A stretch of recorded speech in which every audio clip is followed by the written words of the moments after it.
Kui ma siia kooli tulin uurima, kuidas siin asjad on, siis ma sain kohe aru, et siin ühe inimesega digiarengut nagu ei tee. Ja isegi kui see inimene on väga hea, siis ikkagi sa ei suuda kogu kooli kaasa tõmmata. Ja tundus hästi loogiline, et kui meie Green Dicega näiteks suudame koolile tagada korraliku IT-infrastruktuuri ja seda alati ka hoida nagu kaasaegsena, siis keegi peab aitama seda arengut siin vedada. Ja sellepärast me käivitasime selle junior IT-juhtide programmi, et nemad kataksid ära kõik igasugused jooksvad väiksed mured ja maja sees on alati parem, kui keegi lahendab seda. Ja omakorda see lööb ka 2 kärbest ühe hoobiga, et õpetajad saavad oma muredele lahenduse, aga õpilased on varem juba küsinud direktori käest, et mida me siin koolis õpime IT-alaselt. See nagu mudelina, kui Green Dice selle idee välja pakkus, see on minus geniaalne. Et me räägime tänapäeva hariduses ennastjuhtivast õppijast ja kuidas me saame noori toetada ja suunata neid, et nad saaksid tegeleda nende asjadega, mis nagu neid huvitab, siis minu arust on see nagu üks võimalikult kõige ideaalsemaid, paremaid näiteid.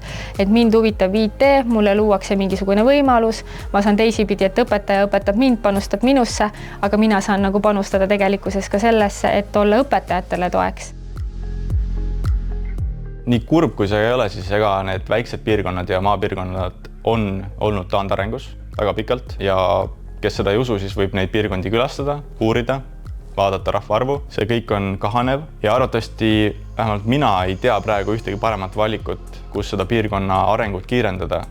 Olekski see, et see digiareng oleks siin vähemalt samal tasemel või isegi parem, kui on näiteks tõmbekeskustes.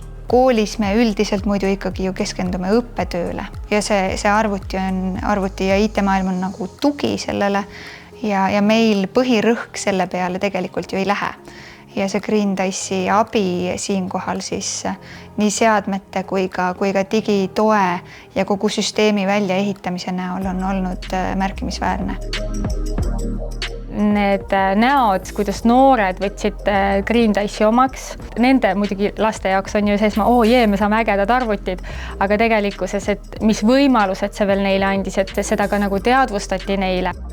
Ma sain siis Green Dice'is selle arvuti. See läpakas on olnud minu jaoks üpris kasulik, sest ta on hea väike. Ta on üleüldiselt kaasaskandav, kvaliteet on siiamaani hästi säilinud. Ja see, mida ma põhiliselt sellega teen, on näiteks Teamsi kasutamine ja juhendajatega rääkimine. Ja siis samas ka igasuguste programmipulkade tegemine, näiteks Windows install pulga tegemine või siis printeri driverid. Selline IT helpdesk on ka esimene kõige parem koht, kus alustada üldse oma IT-õpet, sest et sa näed ära, missuguste probleemidega kasutajad kokku puutuvad. See ei ole ainult see, et kellegi hiir ei tööta, kellegi printer ei tööta, arvuti ei tööta. Sa näed ka ära näiteks, et keegi ei leia tunniplaanist mingit kohta ülesse või keegi ei leia kodulehelt mingit sektsiooni ülesse. Sa saad aru sellest, et mingid probleemid on, mida IT-s saaks paremini teha ja võib-olla sealt kasvad välja, teed oma ettevõtte või lähed kuhugi tööle ja ütled neid probleeme lahendada. Kindlasti on IT seotud minu tulevase töökohaga, sellepärast, et tulevikus on 100% kindel, et IT on vajalik. Enamus õpetajad vajavad tihti nagu abi, et saada hakkama igasugu IT-asjadega, näiteks igasugu allalaadimistega, sisselogimistega, kõigega.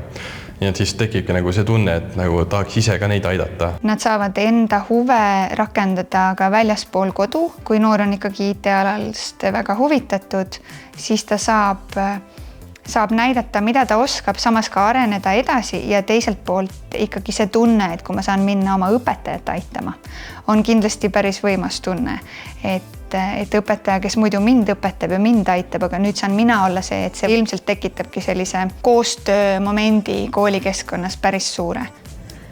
Ma ütleks lihtsalt kindlasti kandideerige, kindlasti võtke osa, isegi kui te ei oska, siis ikkagi kandideerige, selle jaoks on koolitused olemas. Mina olin näiteks see, kes kahtles tegelikult väga, kas kandideerida või ei, aga Kristoffer siin jälle tõmbas ikka kaasa ja ma olen väga tänulik selle võimaluse eest.